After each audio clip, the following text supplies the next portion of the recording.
సమాధానపరచువారు ధన్యులు, వారు దేవుని కుమారులనబడుదురు. ఒకసారి మీ చుట్టూ ఏం జరుగుతుందో చూడండి.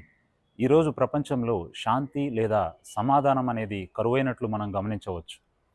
దేశాల మధ్య యుద్ధాలు, రాజకీయ కక్షలు, ప్రజల్లో పగలు ప్రతీకారాలు చూస్తున్నాం.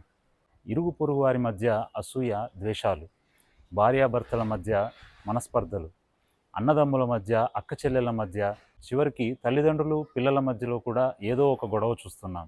కుటుంబాల్లో నెమ్మది లేదు, సమాధానం లేదు. అయితే ఇక్కడ యేసయ్య చెబుతున్న మాట సమాధానపరచువారు ధన్యులు అని. దేవుని బిడ్డలుగా పిలువబడే మనం వీలైనంత వరకు గొడవల్ని ఆపేవారిగా, శాంతిని నెలకొల్పేవారిగా, సమాధానపరిచేవారిగా ఉండాలే గాని మనమే గొడవలకి ముందుంటూ మాటకి మాట చెబుతూ కయ్యానికి కాలు దువ్వే వారంగా ఉంటే మనం దేవుని కుమారులం, కుమార్తెలం ఎలా అవుతాం? మీరు ఏ ఇద్దరి మధ్య అయినా గొడవ ఆపే ప్రయత్నం చేస్తే ఆ సమస్య అక్కడితో పూర్తవుతుందని, మళ్ళీ వారిద్దరూ గొడవ పడకుండా ఉంటారన్న గ్యారంటీ లేదు.